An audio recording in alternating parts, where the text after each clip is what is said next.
Hello students, मैं हूं CP Jain और इस वीडियो का जो टॉपिक है वो है डाइस यानी कि पासा। डाइस के क्वेश्चन लगभग सभी कॉम्पिटिटिव एग्जाम में पूछे जाते हैं। डाइस के क्वेश्चन का आंसर देने से पहले हमें ये जानना होगा कि डाइस दो प्रकार की होती हैं। पहली जो डाइस होती है वो होती है क्लोज डाइस यानी कि इसे बोलते हैं बंद पासा, और दूसरी डाइस होती है ओपन डाइस, खुला पासा। और इन दोनों ही तरह की डाइस पर आधारित प्रश्न परीक्षा में पूछे जाते हैं।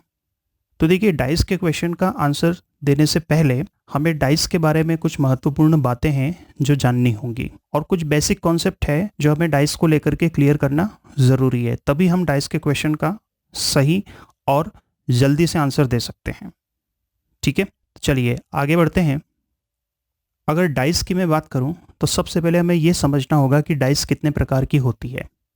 ठीक है, सबसे पहले डाइस होती है स्टैंडर्ड डाइस, हिंदी में इसे कहते हैं मानक पासा। अब ये मानक पासा क्या होता है? देखिए, एक ऐसी डाइस या एक ऐसा पासा जिसकी दो विपरीत सतह पर जो अंक होते हैं उन अंकों का योग कितना हो? 7 हो। तो जो भी डाइस जिसकी विपरीत सतह के अंकों का योग 7 हो तो वो एक स्टैंडर्ड डाइस होगी, एक मानक पासा होगा। ठीक है, देखिए किस तरह की होती है एक स्टैंडर्ड डाइस। यहाँ डाइस में आपको एक चीज दिखाई दे रही होगी। देखिए, यहाँ इस सामने वाली सतह पर जो ये दो अंक है, तो एक चीज और आप देखिए कि इसकी अपोजिट साइड में यहाँ पर कितना है? 5 है। तो कुल मिलाकर आप देखेंगे कि 2 प्लस अगर हम 5 करते हैं तो कितना आ रहा है? 7 आ रहा है। ठीक है, तो ऐसा नहीं है कि केवल दो ही सतह का योग अगर 7 हो रहा है तो वो एक स्टैंडर्ड डाइस होगी। मैंने यहाँ पे क्लियर चीज लिखी हुई है कि प्रत्येक दो, ठीक है, तो जैसे कि 2 और 5 इनका सम कितना हुआ? 7। तो उसी तरह से आप देखेंगे कि यहाँ ऊपर की तरफ कितना है? 6 है। तो 6 की जो अपोजिट है, यहाँ 6 की अपोजिट सरफेस आप देखोगे तो 6 के अपोज में कितना आ रहा है? 1 आ रहा है। तो आप 6 प्लस 1 को 8 करेंगे तो फिर से कितना हो जाएगा? 7 हो जाएगा। क्लियर? ओके, अब इसके बाद क्या बचता है? 4।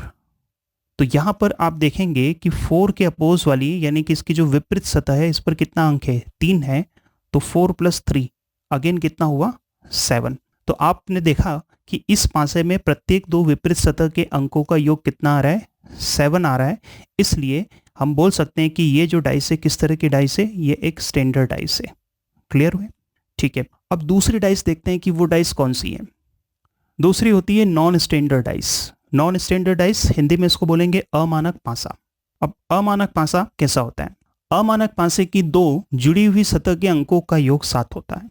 क्लियर? ओके, देखिए एग्जाम्पल के लिए, जैसे कि ये पासा, इसमें दो जुड़ी हुई सतह के अंकों का योग कितना होना चाहिए? 7 होना चाहिए। विपरीत सतह की तो इसमें कोई बात नहीं हो रही है। तो जुड़ी हुई सतह का अगर हम बात करें तो देखिए इसके अंदर ये जो दोनों सतह है, ये दोनों सतह आपस में एक दूसरे से जुड़ी हुई है। इसी प्रकार से देखिए ये वाली सतह और ये सतह, ये दोनों भी आपस में जुड़ी है, और ये दोनों सतह भी एक दूसरे से आपस में जुड़ी हुई है।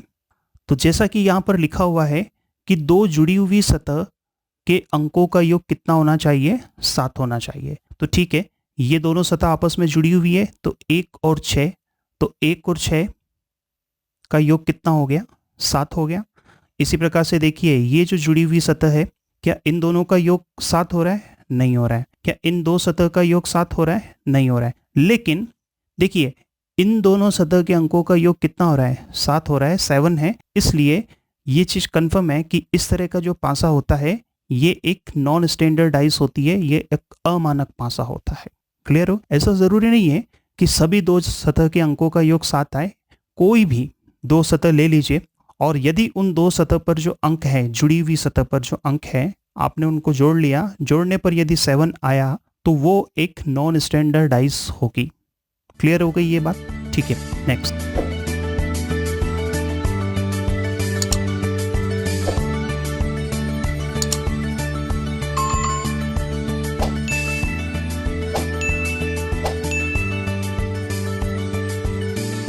देखिए, अब यहाँ आप एक चीज देखिए कि ये जो आपको पासा दिखाई दे रहा है, इस पासे की आपको कितनी सतह दिखाई दे रही है? 3 सतह दिखाई दे रही है। क्लियर? तो पासे के बारे में कुछ और इंपॉर्टेंट पॉइंट है जो हमें जानना जरूरी है। पहला पढ़ेंगे इसे, एक पासे की 6 सतह होती हैं जिनमें से अधिकतम 3 सतह को एक साथ देखा जा सकता है। शेष 3 सतह इन सतह की विपरीत होती हैं। जो इंग्लिश मीडियम के स्टूडेंट हैं वो इंग्लिश में भी पढ़ सकते हैं, साथ साथ मैंने इंग्लिश लैंग्वेज में भी इसमें डिटेल दिया हुआ है। ठीक है, जो बात इसमें लिखी है उसको हम समझते हैं। एक पासे की 6 सतह होती हैं, बिल्कुल क्लियर है। देखिए ये पहली सतह है, उसके बाद ये दूसरी सतह और ये तीसरी सतह, तो 3 सतह तो हमें दिखाई दे रही है। अब बची हुई जो 3 सतह है वो इन तीनों सतह की अपोजिट है, इसीलिए तो वो दिखाई नहीं दे रही। बची हुई 3 सतह नहीं दिखाई दे रही है, उसकी वजह यह है बची हुई 3 सतह इन दिखाई देने वाली सतह की विपरीत है, इसलिए वो हमें नहीं दिखाई दे रही है। तो एक वक्त में हम अधिकतम 3 सतह ही देख सकते हैं, इससे ज्यादा सतह हम नहीं देख सकते। क्लियर? तो यहां से एक बात और हमें समझ में आती है, और वो ये है कि पासे की विपरीत सतह ना तो एक साथ दिखाई देती हैं और ना ही एक साथ छिप सकती हैं। The opposite faces of the dice is neither visible together nor can be hidden together. Clear? देखिए ये जिस सतह पर आपको 2 दिखाई दे रहा है, क्या आप इसकी अपोजिट सतह को देख सकते हैं क्या? नहीं देख सकते। क्लियर? जिस सतह पर आपको ये 1 दिखाई दे रहा है, क्या आप इसकी अपोजिट सतह को देख पाएंगे? नहीं देख पाएंगे। और जिस सतह पर आपको 3 दिखाई दे रहा है, क्या आपको इसकी अपोजिट सतह दिखाई दे रही है? नहीं दिखाई दे रही है। तो यहां से हमें ये बात बिल्कुल क्लियर हो जाती है। और देखिए ये बहुत इंपॉर्टेंट पॉइंट है, कई सारे क्वेश्चन को हल करने के लिए आपको इस पॉइंट की जरूरत पड़ेगी। समझ गए आप इस चीज को? तो एक बात ध्यान रखिएगा कि एक पासे की विपरीत सतह ना तो एक साथ दिखाई देती हैं और ना ही वो एक साथ छिप सकती हैं। क्लियर है चीज? ठीक है, अब इस बात को अगर मैं थोड़ा सा और आपको एक्सप्लेन करूं तो देखो हम इसको इस तरीके से समझ सकते हैं। देखिए फॉर एग्जाम्पल कोई चीज गिवन है, आपको ये चीज पहले से बताई गई हो कि एक पासा है और उस पासे के अंदर जो 6 सतह होती हैं उसमें से कौन सी सतह एक दूसरे के विपरीत है। मान लीजिए कि आपको ये इंफॉर्मेशन पहले से दी गई है कि 5 के विपरीत 4 है, 3 के विपरीत 1 है और 2 के विपरीत 6 है। ये पहले से आपको गिवन है और इस दी गई इंफॉर्मेशन के बेसिस पर आपको यहाँ पर एक डाइस बना के दी गई और आपसे ये पूछा जाए कि इस दी गई इंफॉर्मेशन के बेसिस पर आप बताइए कि क्या ये डाइस जो है ये सही होगी या नहीं होगी। क्लियर है ये चीज? तो ठीक है, यहां पर ये जो डाइस अपने सामने है, मैं यहां पर इस डाइस को बना देता हूं। देखिए इंफॉर्मेशन आपको ये गिवन है, क्लियर? और इस इंफॉर्मेशन के बेसिस पर यहां पर आपको एक पासा दिया है और आपको ये चेक करना है कि ये जो पासा है इस दी गई इंफॉर्मेशन के हिसाब से करेक्ट है या नहीं है।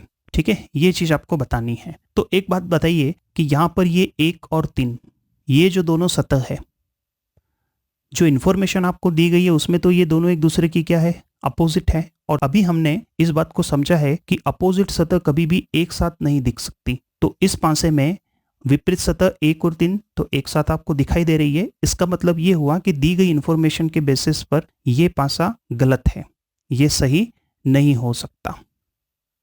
ये क्या होगी? ये एक रॉन्ग डाइस होगी। ठीक है, चलिए आगे बढ़ते हैं।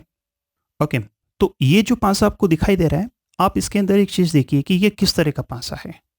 क्या ये एक स्टैंडर्ड डाइस है या एक नॉन स्टैंडर्ड डाइस है? ये मानक पासा है या फिर ये एक अमानक पासा है? तो ठीक है, हम इसको चेक करेंगे। आप जरा इन दोनों सतह को देखिए। ये जो दोनों सतह है, यहाँ पर 5 और यहाँ कितना है? 2। तो इन दोनों का जो सम है, इन दोनों का सम कितना हो रहा है? 7 हो रहा है। और हमें पता है कि एक ऐसा पासा जिसकी 2 जुड़ी हुई सतह के अंकों का योग कितना हो? 7 हो। तो ये कौन सा पासा होगा? ये एक अमानक पासा होगा। ये किस तरह का पासा हुआ? ये एक अमानक पासा हुआ, यानी कि ये एक नॉन स्टैंडर्डाइज है। क्लियर है ये चीज?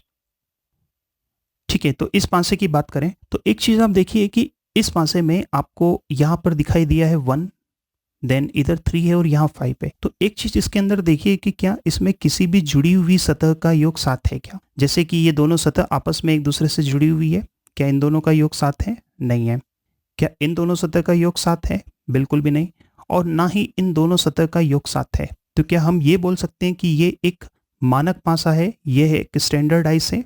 नहीं, हम कंफर्म नहीं बोल सकते हैं। क्योंकि एक बात ध्यान रखिए कि जब भी आपको पासे की केवल एक स्थिति दे दी जाए, अब सामने से देखने पर तो किसी भी जुड़ी हुई सतह का योग 7 नहीं आ रहा है, तो हम कंफर्म तो ये नहीं बोल सकते कि ये एक मानक पासा ही होगा। जरूरी नहीं है, क्योंकि मानक पासे की एक शर्त है कि मानक पासा जो होता है उसकी विपरीत सतह, देखो अगर मैं विपरीत सतह की बात करूं तो विपरीत सतह देखिए मैं यहाँ पे इसको इस तरह से क्रिएट करता हूँ और इसको अपन समझते हैं कि यहाँ पर जो आपको 5 दिखाई दे रहा है तो ये मानक पासा तभी हो सकता है ना कि जब यहाँ पर 2 हो, और ये जो आपको सामने 3 दिखाई दे रहा है इसके विपरीत यहाँ पर क्या होना चाहिए 4, और ये जो ऊपर 1 लिखा हुआ है इसके विपरीत यहाँ पे कितना होना चाहिए 6 होना चाहिए। अब इस 1 की विपरीत सतह पर 6 हो, 3 की विपरीत सतह पर 4 हो और 5 की विपरीत सतह पर 2 हो, ऐसा जरूरी नहीं है। तो यहां पर एक पॉसिबिलिटी बनती है। पॉसिबिलिटी किस बात की कि ये एक मानक पासा हो सकता है, बट कंफर्म हम नहीं बोल सकते कि ये एक मानक पासा ही होगा। तो आपको एक बात का और ख्याल रखना है कि जब भी आपको डाइस के क्वेश्चन हल करने हो तो आप उन क्वेश्चन को कभी भी मानक या अमानक के बेसिस पर हल मत कीजिए। क्लियर है? जब तक कि आपको इन दोनों डेफिनेशन की जरूरत नहीं पड़ती। क्यों? क्योंकि डाइस के क्वेश्चन को हल करने की अलग मेथड्स हैं, अलग तरीके हैं, उनके अपने अलग फंडे हैं। तो ऐसा आपको कभी भी नहीं करना है कि सीधा आपने क्वेश्चन देखा और मानक और अमानक के बेसिस पर आपने क्वेश्चन को हल करना स्टार्ट कर दिया। आप इसी डाइस को ले लीजिए। इस डाइस को अगर आपको दिया जाए और आपसे पूछा जाए कि बताइए 3 के विपरीत क्या होगा, तो आपने देखा कि किसी भी जुड़ी हुई सतह का योग यहाँ पे 7 नहीं आ रहा है और 3 के विपरीत क्या होना चाहिए 4 होना चाहिए, क्योंकि आपने क्या मान लिया, आपने इसको मानक पासा मान लिया। पर जरूरी नहीं है। देखिए यहाँ पर 3 के विपरीत अगर इस पासे में आपसे पूछा जाए कि 3 के विपरीत क्या होगा, तो 3 के विपरीत 6 भी हो सकता है, 3 के विपरीत 4 हो सकता है और 3 के विपरीत 2 हो सकता है। तीनों में से कुछ भी हो सकता है। क्लियर है? तो कभी भी आपने क्वेश्चन को मानक या अमानक के बेसिस पे हल नहीं करना है यदि आपको प्रश्न में कोई जानकारी नहीं दी गई हो या फिर आपको उसकी आवश्यकता नहीं पड़ रही हो। क्लियर है ये चीज?